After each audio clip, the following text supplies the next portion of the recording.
болон муу авдаг байсан хичээлүүд маань улирал эхлэх үед шинжлэгддэг байсан. Тэгээ улирал эхлэх болгонд нэг тийм мэдрэмж байгаа. Заавал ингээд дэвтрээ гоё шинээр эхэлж байгаа учраас гоё бичээ. Тэгээд ер нь муу дум мөн ер нь айлуулах байхгүй бай. Их гоё байлгая гэж их хичээдэг. Тэгээ яг тэр нь хэсэг хугацаанд явж байгаа заримдаа байхгүй болчихно л доо. Тэгээ заримдаа бол мэдээж яриг айгүй амжилттай хэсэг хугацаанд бас явна. Тэгээ бид нар он солигдох тоолонд эсвэл шин сар эхлэх үед бид нар дотор маань ямар мэдрэмж өгдөг вэ гэхээр хуучин бүхэн маань улиран одож шин зүйл эхэлж байна гэсэн тийм мэдрэмж байдаг. Тэгээ хүн болгон яадаг вэ гэхээр дахиад шин зорилго тавьж эхэлдэг. Би энэ жил жинхнээсээ турнаа гэдэг ч юм уу те. Эсвэл энэ жил би жинхнээсээ одоо сурж байгаа хичээлээ дуусганаа. Энэ жил би энэ оюутан одоо энэ хичээлүүдээ бүгдийн сайхнаар одоо юу яадаг чинь тийм ээ гүйцэнэ гэдэг ч юм уу. Янз янзын зорилгоодыг тавьж эхэлдэг. Тэгээ бид нар хуучин оныг бол дүгндэг. За ийм байлаа да, тийм байлаа да гэх мэтчлэн. Та энэ удаа энэ 2026 оныг хэрхэн төсөөлж байгаа вэ? Эзэн дотор танаас залбирж байгаа, гуйж байгаа гуйлт залбирлууд болоод танд харж байгаа, хүсэж байгаа тийм тэмүүлэл байгаа юу? Мэдээж хэрэг хүн болгонд байгаа. Зарим хүмүүс цаасан дээр бичдэг бол зарим хүмүүс сэтгэлдээ мөрөөдөл болгоод тээж авч явдаг байна. Яг ийм зааг дээр бид нар одоо зогсож байна. Өнгөрснөө мэдээж хэрэг тодорхой хэмжээнд дүгнсэн. Одоо зарим хүмүүс маань дүгнсээр байгаа. Ирээдүгөө төсөөлөн төлөвлөж мөрөөдөж байгаа тийм цаг үед бас байдаг. Заримдаа бидний амьдрал бидний бодож байгаа шиг, бидний хүсэж тэмүүлж байгаа шиг хяналтанд байж өгдөггүй тохиолдол бас байдаг. Бид нар маш сайхан зүйл бодсон ч гэсэн мөрөөдсөн ч гэсэн заримдаа тэр маань бүтэхгүй байх тохиолдол байдаг. Заримдаа бид нар хүсэж мөрөөдөглөөр байгаа боломж гэж тоохгүйгээр өөр зүйлийг хүсэж мөрөөдөгч тохиолдол байдаг. Янз янзын учир шалтгаан тохиолдол бидний амьдралд байсаар байдаг байна. Хамтдаа бүгдээ Библийг нэгээд Гитлэл номны 4-р бүлэг дээр очицгаая. Гитлэл номын 4-р бүлэг.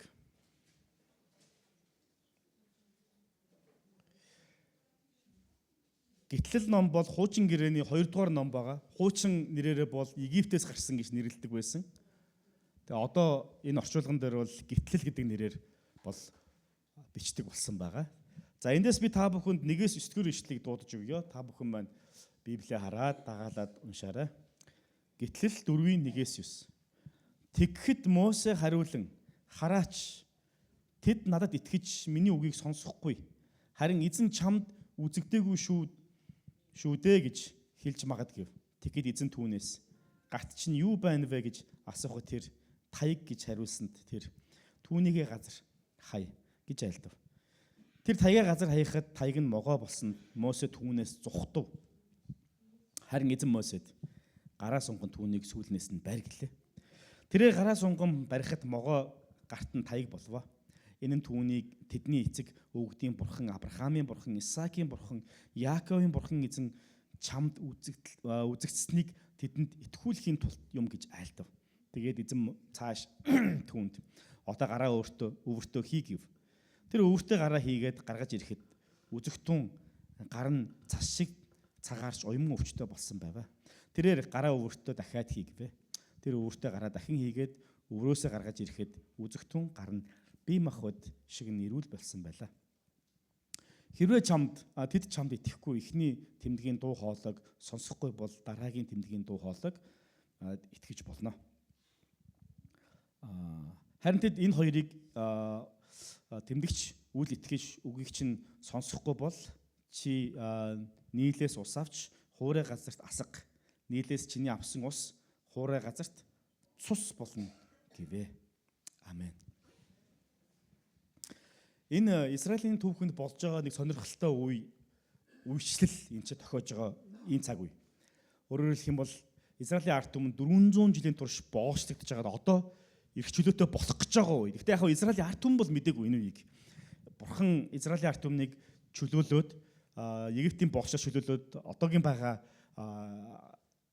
одоо энэ Газын зураг бидний мэдж байгаа тэр газар руу аваачна гэдгийг мдэггүй байсан үе л да. Гэхдээ түүхийн цаана юу болж байгааг гэхээр Бурхан Мосе гэдэг удирдагчтайгаа уулзаад ийм ярилцлага болж исэн ийм үе явдал болж байгаа. Тэгээ энэ үед юу болж байгааг гэхээр Мосе мэдээж хэрэг бидний санаж байгаагаар шатж байгаа боттой дайралтыг цүлд хонь хариулж явж байгаа. шатж байгаа бутыг хараад мань хүн яасан бэ гэхээр ямар сонирхолтой юм бэ? Энд чинь уул нь бол гал гараад байгаа мөртлөө бут нь өөрөө яага шатахгүй байна гэд гайхаад очтол бурхан тэр дотроос Мосерөө хандаад Мосе гэж бол дууддаг. Тэг чи зогсож байгаа газар ариун газар очроо чи хөлөөсөө шагаага тайлаар нааш өрөөдөр гэдэг. Тэгээ энэ уулзалт бол Мосе бурхан хоёрын хооронд Израилийн ард түмнийг чөлөөлөх тиймэрхүү уулзалт ярилцлага бол өрнөсөн байдаг. Ингээд энэ үед юу болж байгаа гэхээр Мосе 40 жилийн турш цүлд хон хариулаа явж исэн хүсэл мөрөөдөл нь бахгүй болцсон байсан үеэлтэй. Ягаад гэвэл Мосег анх төрж явах үед Израилийн ард түмэн аюулгүй хүчрэх болж исэн учраас Египтийн хаан айсандаа болоод ер нь эрэгтэй хүүстэй хүүхд болгоныг ал гэдэг тийм тушаал гаргацсан байсан үе. Тэгээд хүүгүүдийг бүгдийг төрөхт нь алж исэн эрэгтэй хүүхд гарах юм бол ер нь л алаад байсан тийм л үе л дээ. Гэтэл Мосегийн төрөх үед ээж нь түүнийг нууж агаад сүүлдээ нуух боломжгүй болох үед нь голдтал тавьдаг байгаа сагсан тэгээ хөвж явж агаад фараоны охин Мосег нэлэх Мосег бол олж авдаг. Тэгээ түүнийг өсгөж хүмүүжүүлээд 40 нас хүртэл нь буюу амьдралынх нь эхний Мосе хэрвээ бид нар одоо нэг ойролцоогоор нэг 120 наслсан гэж үзэх юм бол эхний 40 жил нь буюу 3-1 нь хааны ордонд өсөж бүхий л эрдэм мэдлэг боловсрол авиас чадварт бол суралцаж өссөн байдаг баг. Тэгээ энэ үед нэлээд тийм үндэслэх үзэлтэй болж өссөн. Ягаад гэхээр Мосег өсгөхдөө хааны охин фараон хэнийг хөлсөлж авч одоо харж хандуулсан бэ гэхээр Египт эмэгтэйг хөлсөлж авдаг баг. Гэтэл тэр Египт эмэгтэй хэн байсан бэ гэхээр Мосегийн төрсөн ээж нь болж таардаг. Тэгээ Мосегийн төрсөн ээж нь хааны ордонд өөрийнхөө хүүг өсгсөн гэсэн утгатай. Ингэж өсгөхдөө мань хүнийг яасан бэ гэхээр үндэстнээ арт түмнээ хайрлах зүрх сэтгэлтэйгээр өсгсөн байдаг. Тэгээ мань хүн өөрөө юу гэж бодсон бэ гэхээр би энэ арт түмнээ хизээ нэгэн цагт энэ бүх зовлон зүдгүүрээс нь салгана гэдэг тийм хүсэл тэмүүлэлтэйгээр өссөн. Тийм ч учраас 40 насны дээр хурж ирээд Мосед бэр чадал нь амтагдах үедээ мань хүн нэгэн Египт хүн Израиль хүнийг зодж байгааг хараад барьж аваад нөгөөтг нь цогтол нөгөөтг нь өвчтдөг. За үүнээс болоод яадаг вэ гэхээр Мосе бол айдаг. Тэгээ фараоноос зүхтааж эхэлдэг. Яагаад гэвэл Египт хүнийг алсан учраас. Хэдийгээр өөрөө фараоны ордонд өссөн ч гэсэн тэр бол Израиль хүн. Өөрөөр хэлэх юм бол тэр орон нутагт тэр бол боол. Гэтэл мань хүн тухайн боолчилж ирсэн орныхоо одоо иргэнийг алсан учраас тэнцээ бол асуудал бол үүсэж байгаа гэсэн. Маш том асуудал үүсэж байгаа. Ингээ мань хүн айсандаа бол зүхтдаг. Зүхтахтаа яадаг вэ гэхээр Медианы цүл газар руу бол зүхтдаг, цүл рүү зүхтдаг. За ингээ тэнцээ өөрийнхөө хадам аав Етро гэдэг хүнтэй бол хүн болоо түүний охин гэр бүлтэй бол дайралдаг. Тэгээд дурлаж тэнцээ гэр бүл болцоогоод ингээ 40 жилийн турш Етрогийн хонин сүргийг хариулж хончны амьдралаар амьдардаг баг. За яг ингэж явж байхдаа яаж байгаа вэ гэхээр бурхантай уулзаад энэ шатаж буй бут дотор бол уулздаг баг. Түүний амьдралын төлөвлөгөө бол юу байсан бэ гэхээр одоо ингээд дараагийнх нь 40 жилдээ яах вэ гэхээр сайхан хоноо хариулаад ингээд амар тайван сайхан ингэсгээд амьдрандаа гэсэн тийм бодолтой байсан. Тийм ч учраас мань хүн бурхантай уулзалтаад ярилцж явах тэр ярилцлагын дунд нэг өөдтэй үг бурхны өөдөөс дуурдаггүй. Би чамайг өөрийнхөө арт түмнийг чөлөөлүүлэхээр илгээнэ гэж хэлэхэд би бишээ гэж хэлдэг. Чи очиод миний арт түмд очиод хэлээрэ гэж хэлэхэд би ярьж чадахгүй гэж хэлдэг. Уул нь бол хамгийн сайн боловсрал чадвар одоо бүхий л зүйлд бол суралцсан хүн мөн. 40 нас хүртлээр сурсан гэдэг чинь бас тодорхой хэмжээнд яах вэ? Амьдралын 3-1 мань хүн бол нэлээд гайгүй боловсралд бол сурцсан чадвартай байвал байхаар байсан. Гэтэл мань хүн одоо яаж байгаа гэхээр бурхны өөдөөс наад чинь би мэдэхгүй, би чадахгүй, тэд нар намайг хүлээн зөвшөөрөхгүй, би тийшээ чинь явахгүй гэдэг ийм харилт бол би болж гэлдэг. Дотор нь цаад санаа нь юу вэ гэвэл зүгээр ингээд мөрөөрөө амьдрий. Зүгээр ингээд яг би одоо юу хийж ин тэрийг хийгээл ингээд атайхан шиг зүгээр хүнд гай болохгүй ингээд атайхан шиг амьдрал хонь малаа харвилж байгаа л хідэн үр хүүхд арц зэнэрээ харж байгаад ингээд ер нь л амьдралаа дуусгатаа гэсэн ийм л бодолтой гоор бурхантай Мосе цүлд уулзж байгаа. Энэ үед нь бурхан Мосед хандаад эхний нэг ийм ярилцлага бий болж байгаа. За эхний ярилцлага бол бидний харж байгаачлан 2 дугаар ишлээс эхэлдэг. За эхнээс нь би нэг бүс дахиад уншаад өгье. Мосе эзэнт хариулан хараач тэд надад итгэж миний үгийг сонсохгүй харин эзэн чамд үзэгдээгүй шүтээ гэж хэлж магадгүй гэж хэлсэн. Тэгэхэд эзэн түүнээс гач нь юу байна вэ гэж асуухад тэр таяг гэж хариулсанд тэр түүнийгээ газар хаяг гэж айлдав. Тэр таягийн газар хаягахад таяг нь могоо болсонд Мосе түүнээс зогтваа гэж хэлдэг. Харин эзэн Мосед гараа сунган түүнийг сүүлнээс нь барь гэлээ. Тэрээр гараа сунган барихад могоо гарт нь таяг болов. Энэ нь тэдний эцэг өвгдийн бурхан, Авраамийн бурхан, Исаакийн бурхан, Яаковын бурхан эзэн чамд үдгсэнийг тэдэнд итгүүлэхийн тулд юм гэж айлдваа гэж хэлсэн байна. Эхний ярилцлага нэг юм таягтай холбоотой, могоотой холбоотой ийм ярилцлага болдог байна. Бурхан Мосег дуудаад өөрийнх нь ажил үйлчлэл томилох үед Мосе эсрэг үтсэж байгаа энэ үед нь одоо яаж байгаа вэ гэхээр чиний гарт юу байна гэж хэлдэг. Түүний гарт юу байсан бэ? Тэр хончин учраас таяг л байсан. Хэрэв магадгүй тэр нягтлан байсан бол гарт нь юу байх байсан бэ? Тооны машин байх байсан баг тий. Эцвэл гар утсан тий. Гар утсчтэн дээр тоомоо боддог. Эсвэл компьютер нь байх байсан байж магадгүй. Эсвэл тэр эмч байсан бол түүний гарт юу байх байсан? Яг зөв чагнуур байх байсан байж магадгүй. Эсвэл тэр магадгүй жолооч байсан бол юу байх байсан? Машиныхын төлхөөр янз янзын байдлаар. Бурхан бидний амьдралыг өөрийнхөө үйлчлэлд, өөрийнхөө зорилгын дагуу дууддаг. Тэр үед бид нар юу ч хэлдэггүй гэхлээр надад юу ч байхгүй шүү дээ. Надад ийм чадвар байхгүй, надад ийм юм байхгүй, надад тийм юм байхгүй гэж айл болох байхгүй зүйлсүүдээ олон харж хэлдэг. Тэгээ мөрөөддөг. Хэрэв би фараоны ордонд тэгээ 40 жилийн өмнө шиг яг одоо 80 настай дээр одоо энэ хоёр чинь уулзж байгаа энэ чинь 40 жилийн дараа шүү дээ 80 настай байхдаа уулзж байгаа. Мосе 80 настай байхдаа цүлд бурхантай уулзж байгаа энэ л уулзалт болж байгаа. Дахиад дуудах үед юу гэж хэлэхээр байхгүй бүхнүүдэд дуудаж эхэлдэг. Надад тийм боловсрол байхгүй, ийм юм байхгүй, ийм чадвар байхгүй, ийм боломж байхгүй, нэр хүнд байхгүй, одоо юу байхгүй юм бүх юмаа тооцож эхэлж байгаа. Заримдаа энэ тал нь бидэрт айгүй адилхан. Бурхан биднийг дуудах үед бид нар яадаг вэ гэхээр надад чинь би хийхгүй бурхан. Яагаад гэвэл надад ийм юм байхгүй, ийм чадвар байхгүй, ийм боломж байхгүй, тийм мэдлэг байхгүй, ийм юм байхгүй, тийм юм байхгүй, цаг хугацаа байхгүй, юу гэдгийг туршлага байхгүй, мэдлэг байхгүй гэх мэтчлэн байдлаар. Бурхан хүмүүсийн амьдралыг өөрийнх нь төлөвлөгөөний дотор янз янзын зүйлсүүд дууддаг. Бурханы дуудлага зөвхөн сүм цуглаанд үйлчлдэг гэсэн үг ерөөсөө биш. Бурхан энэ дэлхийн ертөнцийн биднэрт байгаа, бидний гарт байгаа тэр нэг таягаа дамжуулаад хаа байгаа тэр талбарт нь Бурхан өөрийнх нь ажлыг хийлгэж, өөрийг нь тунгаглуулахын тулд, өөрийнх нь ажлыг хийлгэхийн тулд яадаг вэ гэхээр дууддаг. Таны гарт юу байгаа вэ? Таны гарт ямар боломж байна? Бурханыг гэрчлэх, тунгаглах ямар боломж таны гарт байгаа вэ? Олон тохиолдолд бид нар энэ үед яадаг вэ гэхээр бусдын гарыг харж эхэлдэг. Тэрний гарт тийм юм байна, энэний гарт ийм юм байна. Энэ ийм чадна, тэр тийм юм чадна. Харин надад бол байхгүй гэж. Мосегийн хувьд бол 40 жилийн турш хийсэн нэг ажил нь байсан. Тэр юу гэвэл хончин. Хончин байсан учраас түүний гарт юу байгаа вэ гэхээр таяг байгаа. Өөрөөр хэлбэл түүний мэрэгжил гэсэн үг. Түүний боломж, түүний туршлага, түүний өнгөрсөн амьдрал, түүний олж авсан мэдлэг чадварууд. Тэгээ бурхан чиний гарт юу вэ гэхэд тэр таягаа үзсэн. Надад таяг л байна гэж. Одоо наадах газар хаяг. Таягийг газар хаях үед тэр нь могоо болж хувирдаг. Мосе айдаг. Яагаад могоо болоход могооноос яагаад вэ гэхээр могоо нь өөрөө нэг тийм нэг юм шийтгэл хараал одоо юу гэх юм тэр нэг айгүй олон тийм юмны бэлэг тэмдэг байсан л да. Та бүхэн санаж байгаа бол нэгэн удаа Илч Паул аяллаар явж байгаад яг аяллаар ч юу ах вэ те ер нь бол Ром руу баригдаа явж явах үедээ хөлөг онгоцсон сүрээд тэгээ бурхан Паулд амладаг те нэг ч хүн өхгүй битгий санаа зов гэдэг. Тэгээд бүх хоригдлууд уснаас амьд гараад цэргийн занжин хүртэл амьд гараад тэд нэр арал дээр сууж агаад гал түлээд улаацж идэг байгаа. Гэтэл тэд дунд могоо гарч ирээд Паулыг хатгачдаг. Хүмүүс юу гэж боддог вүлээ? Энэ үнэхээр нүгэлтэй хүн байсан байна. Тийм учраас зохих шийтгэл авлаа гэж боддог байсан. Тэгэхээр могоо бол Израилийн ард түмний хувьд Библийн ер нь Библийн энэ зүрэллүүдийн хувьд бол яавч нэг тийм өөдтөө юу гэх юм те утга агуулга гэдэг ерөнхийдөө агуулдаг байсан.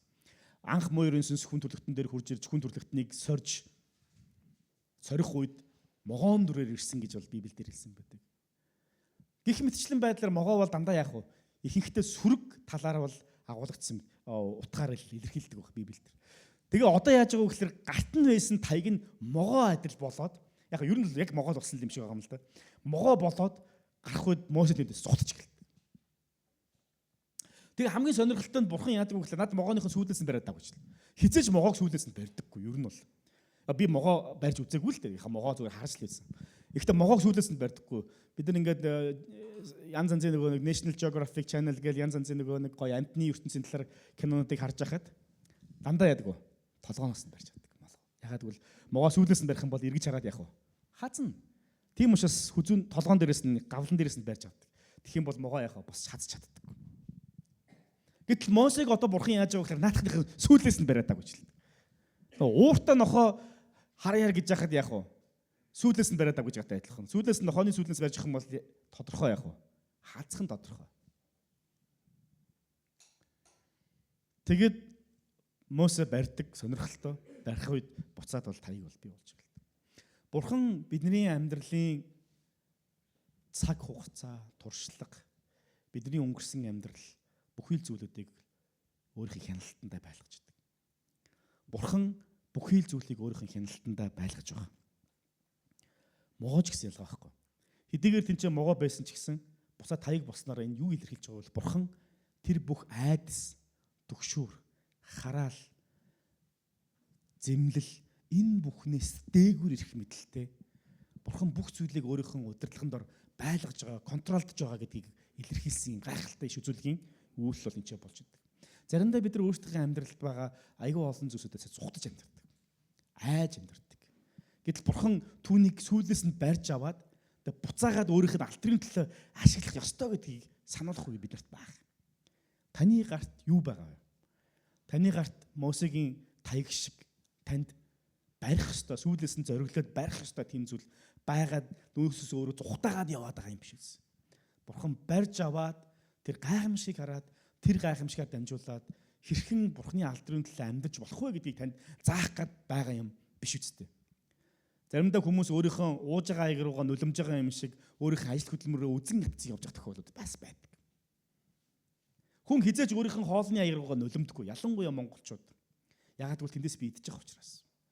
Өнөөдөр заримдаа бид нар өөрсдөө хийж байгаа ажил хөдөлмөр олон зүйлсүүдийг хараад ёо гэж нэг юм төвөгшөөсөн хүний өмнөөс ажиллаж байгаа юм шиг нөхцөл байдал уу, заримдаа өөрийнхөө ажиллаж байгаа ажил хөдөлмөрөө ингэж буруутгах тиймэрхүү хандлага аягүй харагддаг. Гэтэл өнөөдөр таны хөдөлмөрлж байгаа талбар, ажил мэргэжил, боловсрал бурханд хэрхэн гайхалтайгаар ашиглагдаж түүргээр та дамжуулж өөрөө амьдрахаас гадна бусдыг ч гэсэн өрөөх боломж болж болох вэ гэдгийг үднэгээс та харж байсан уу? Мэдээж хэрэг манай чуулганыхан бол их харж ирсэн баг. Би таныг дахиад урамшуулмаар байна.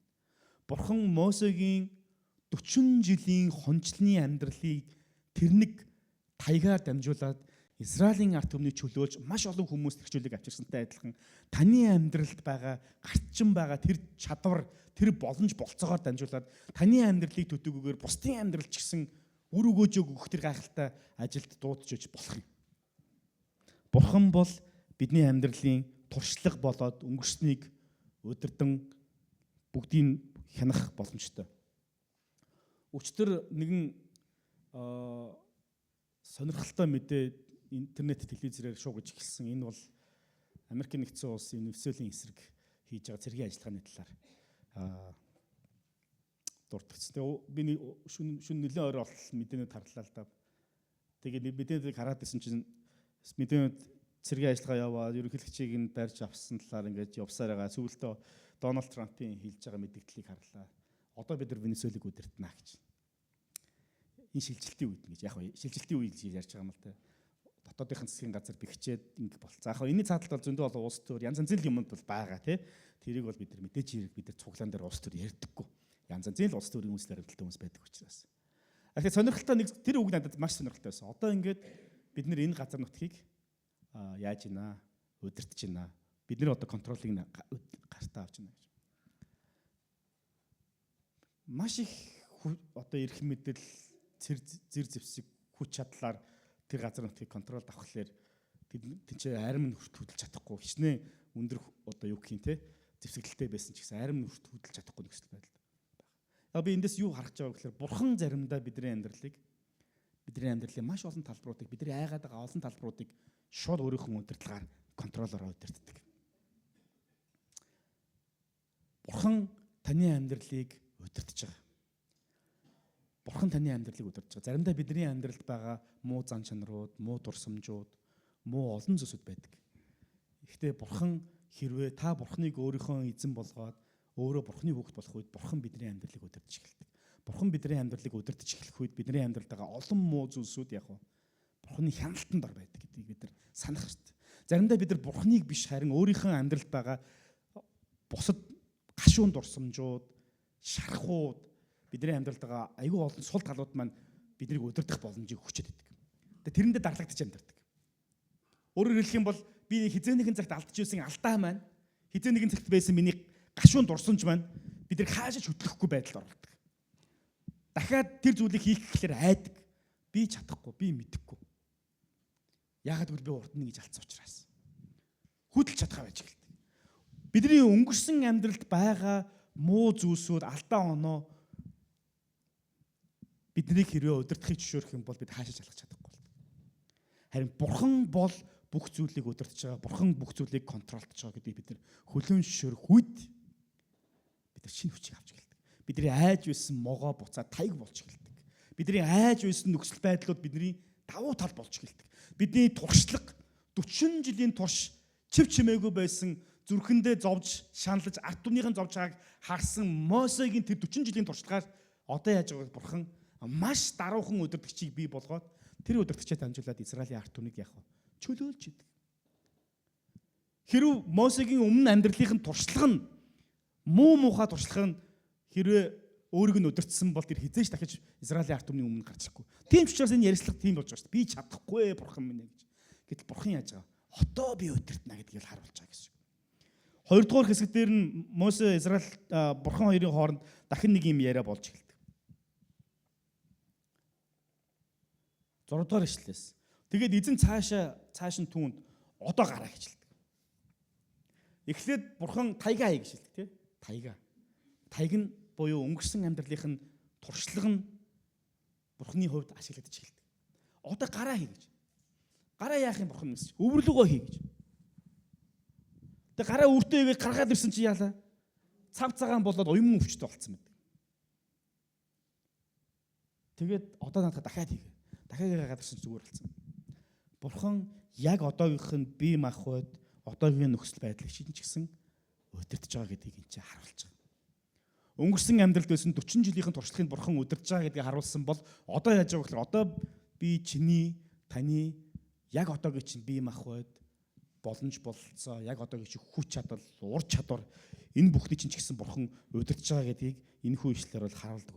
Бурхан бол бидэнд яг одоо байгаа бүх зүйлийг ч гэсэн удирдан чиглүүлж өгдөг.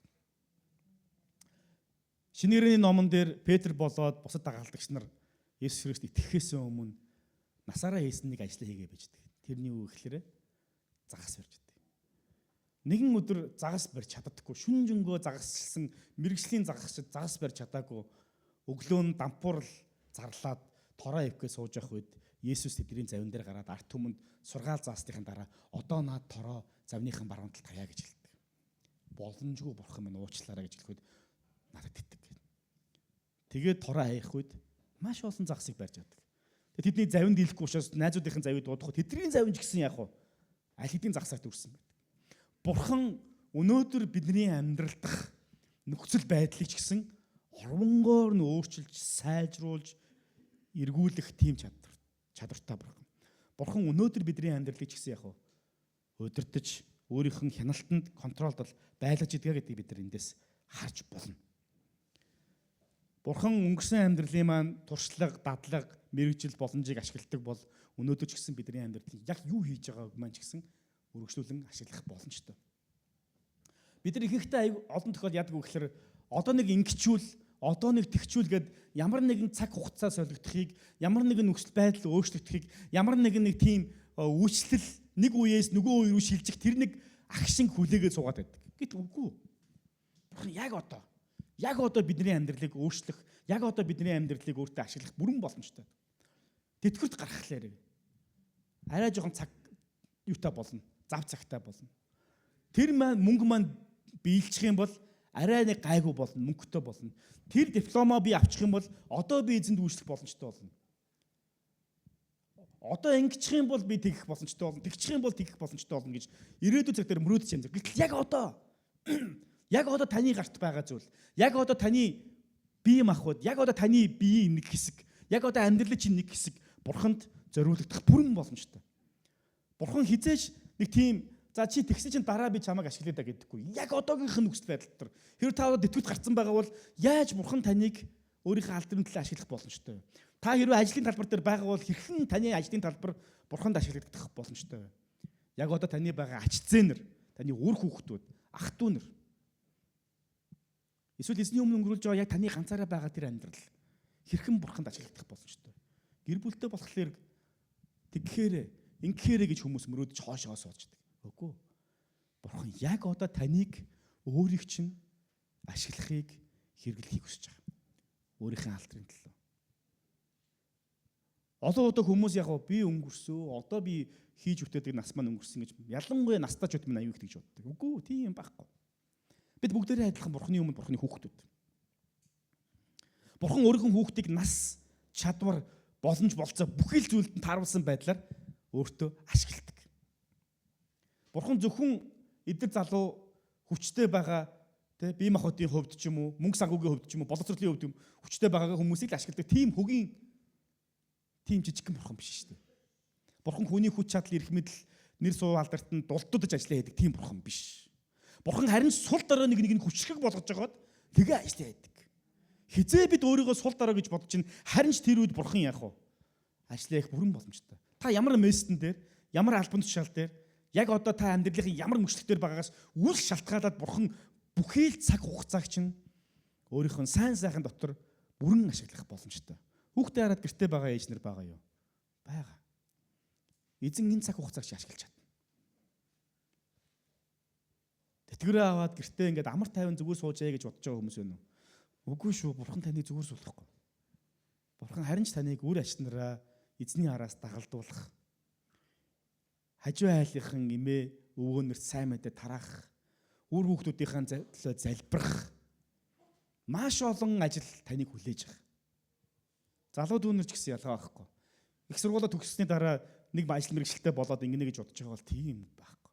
Харин ч яг тэр найз нөхөрлөл, бие авч явах байдал, төвчээр олон зүйл дотор бурхан өөрийнхөө хаанчлалыг тэр залуучуудын амьдрал дээр барьж байх усаар гэж байна.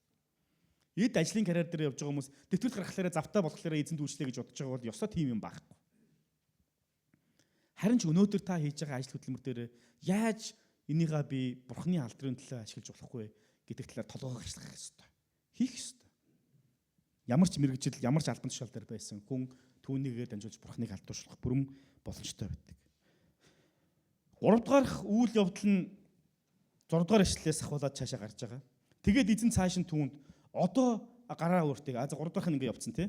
За цаашаа болохоор 8 дугаар ишлэлээс хэрвээ тэд чамд итгэхгүй эхний тэмдгийн дуу хоолойг сонсохгүй бол дараагийн тэмдгийн дуу хоолойд итгэж болох юм. Харин тэд энэ хоёр тэмдэгт үл итгэж үгийг чинь сонсохгүй бол чи нийл мөрнөөс ус авч хуурай газарт асга. Нийлээс чиний авсан ус хуурай газарт цус болон буйна гэж хэлсэн.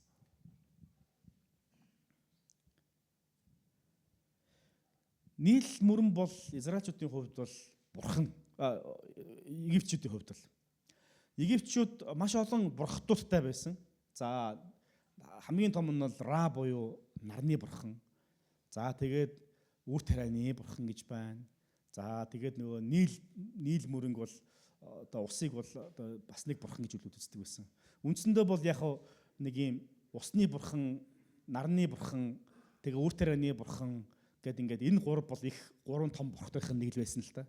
Тэгээд үндсэндээ ингэдэг сонирхолтой, амар тийм сонирхолтой нарны бурханг бол Аа бурхан гэж нэрлэдэг.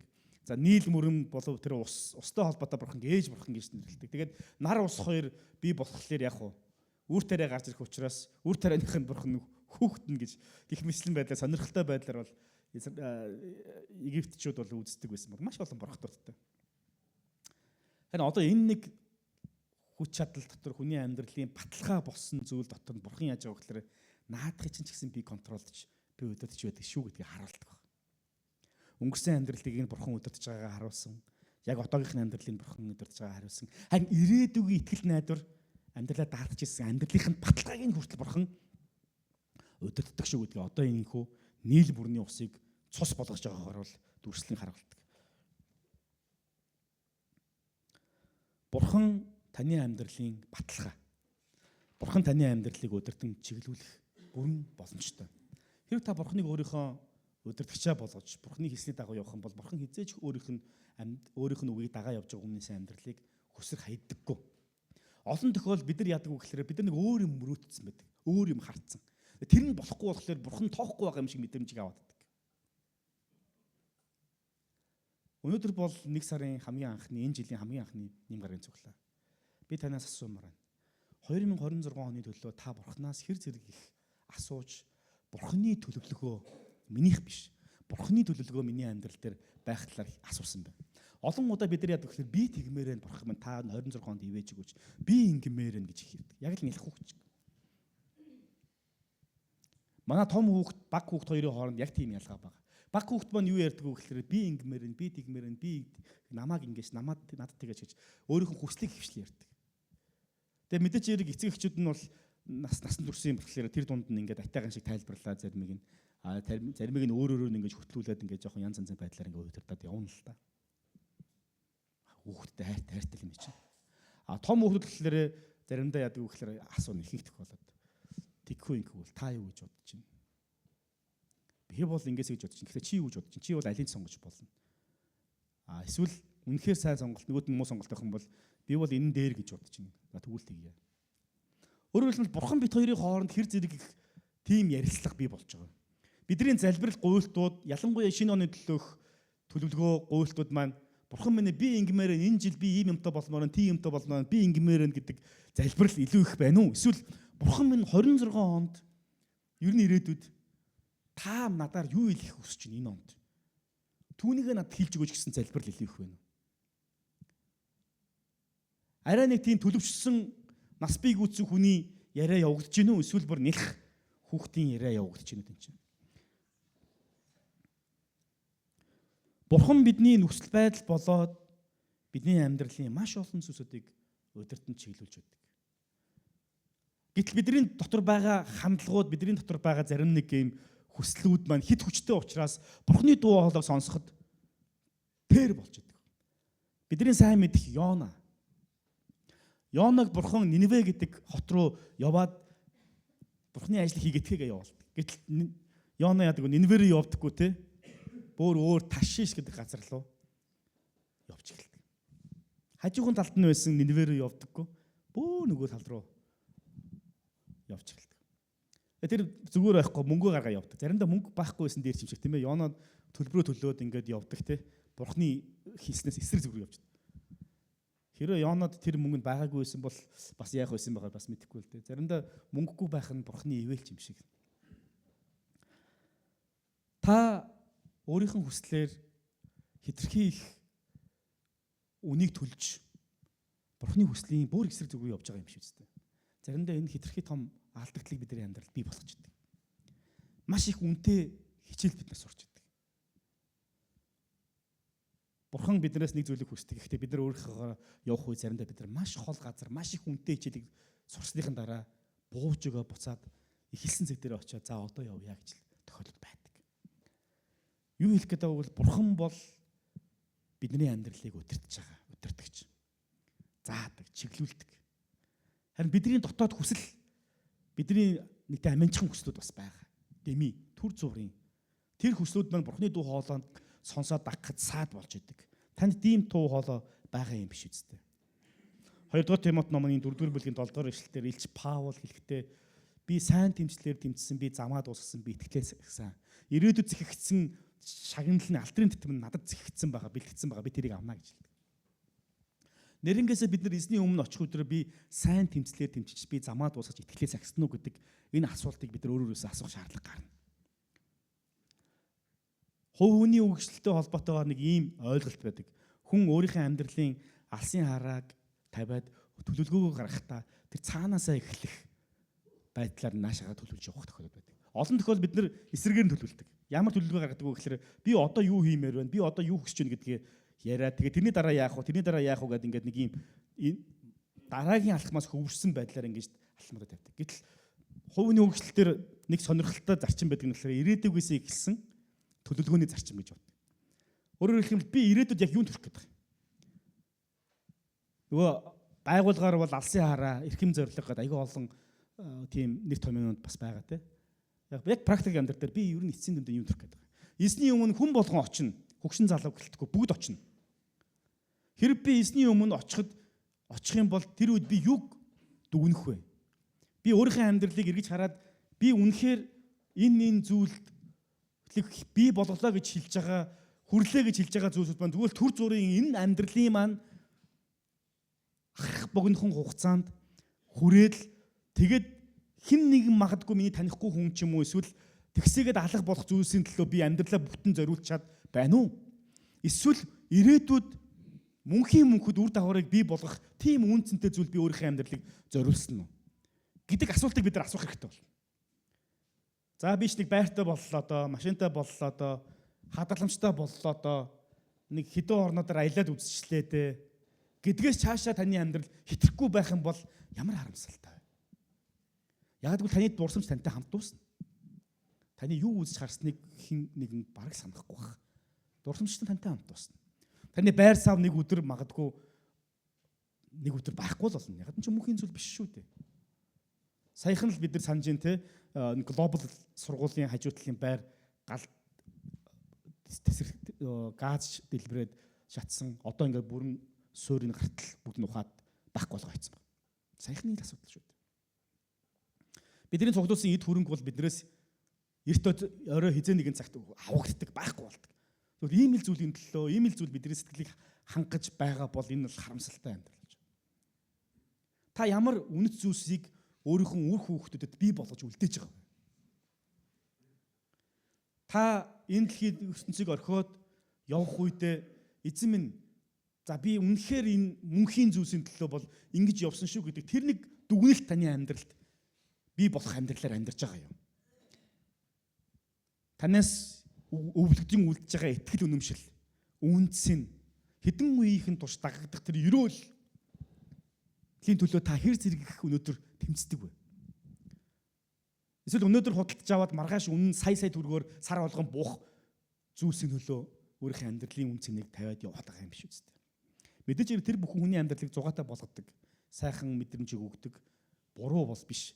Гэхдээ зөвхөн үүгээр хязгаарлагдаад зогссон юм биш үз. Тэгээ бид ирээдүйд Илч Паул эзний өмнө очихын өмнө хэлсэн үг шүү дээ.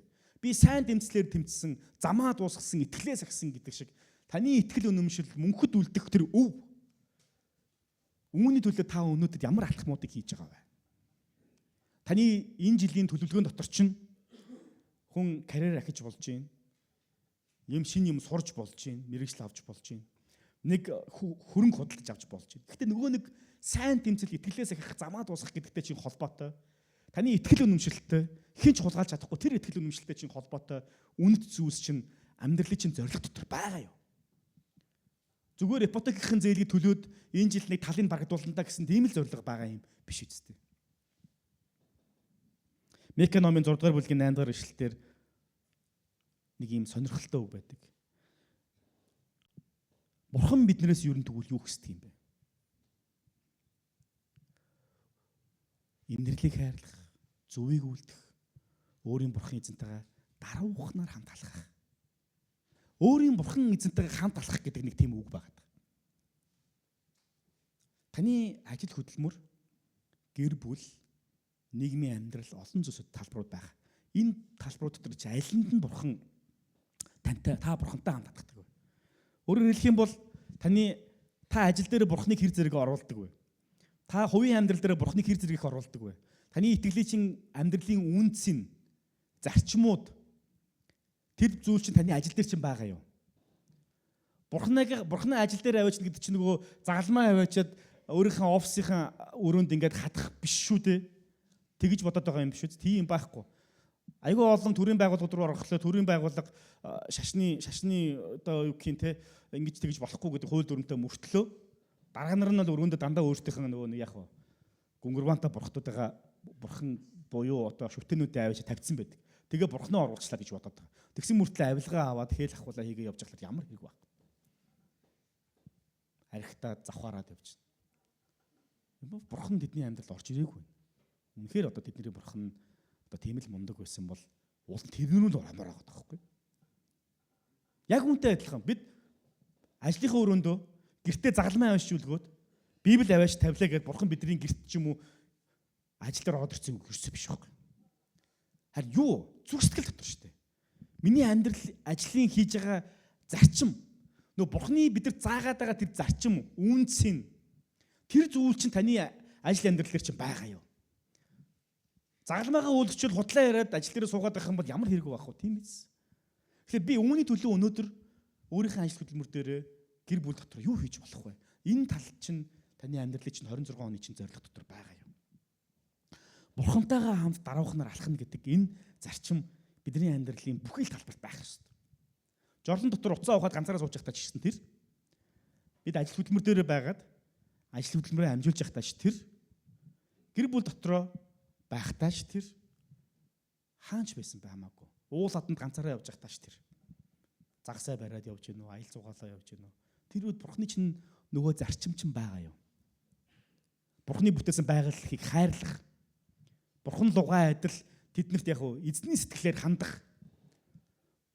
Бурхан хүн төрлөختнийг үнэхээр хайрлсан учраас сорын ганц хүүгээ илгээсэн гэдэг тэр хайрын сэтгэл бусдад харилцах харилцаанд чинь бас бурхан бол шудраг гэсэн тэр нэг зарчим таны ажил хөдөлмөр төр бүхэл талбарт чинь тэр бурхан чинь байгаа юу гэсэн. Тэгэхээр бүгдээ хамтдаа энэ жил өөрийнхөө амьдралын олон энэ зориг, хүсэл тэмүүлэл, алсын хараа, төлөвлөгөөний дотроо цөмөрөө бурхан эзэнтэйгээ хамт алхах энэ төлөвлөгөөг оруулцгаая. Та хаанч байсан бэ?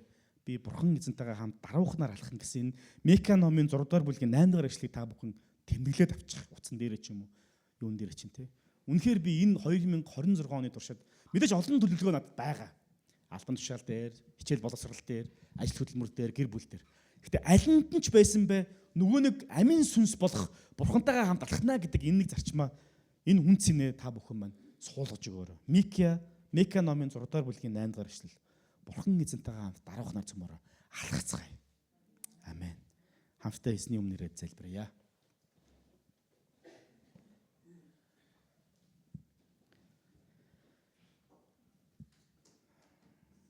Халелуя. Эзэн минь. Бурхан та бол бидний амьдралын өнгөрсөн одоо бас ирээдүйг маань удирддаг төгс хүч бурхан. Өнгөрсөн амьдралдаа харамсаж суулгүй, өнөөдрийн амьдралаа гололгүйгээр ирээдүйн амьдралдаа бурхан тантайгаа хамт даруухнаар алхах гэдэг энэ төлөвлөгөөгөө ямар ч амьдралын салбарууд дотор оруулаад хамт тантай алхахад туслаач. Бид нар гомдлон сууж үгүйсгэн буруутгагдаж өөрөө өөрийнхөө амьдралын өнгөрснийг үгүйсгэж байхгүй болох бус харин тэр дунд байгаа бурхан байсан бурхан таныг олж харж өнгөрсөн амьдралын маань туршлага олон зүйлээр дамжуулж та ажиллах боломжтой гэдгийг хүлээн зөвшөөрч өнөөдрийн бидний амьдралын цаг хугацаа, орон зай, мэдлэг туршлага, боловсрал, албан тушаал биднэрт байгаа бүхий л зүйлсүүд ч гэсэн бурхан таны дотор хөдлөгдөж, удирдагдаж ирээдүйд зөвхөн танд найдаж итгэж тантай хамт өөрийнхөө амьдралын салбар бүрт алхахад та туслаач. Би зүгээр нэг итгэлийн амьдралаар амьдрдаг гэж хэлдэг хүмүүс биш. Өөрийн бурхан эзэн тантай хамт бүхий л салбартаа хамт алхахдаг. Тэр үнэт зүйл, тэр зарчим танаас өгсөн тэр бүх хүсэл мөрөөдөл тэмүүлэл итгэл найдвараар хөглөгдөж алхахдаг байхад туслаач таансгүй гэж. Бидний амьдралын зорилгууд нь зүгээр л нэг өнөөдөр аваад маргааш буудах зүйлийн төлөө бус. Харин мөнхөд үнцэндээ үл алдах зүйлийн төлөө явахад туслаарай. Есүс Христийн нэрээр залбирлаа. Амен. Амен.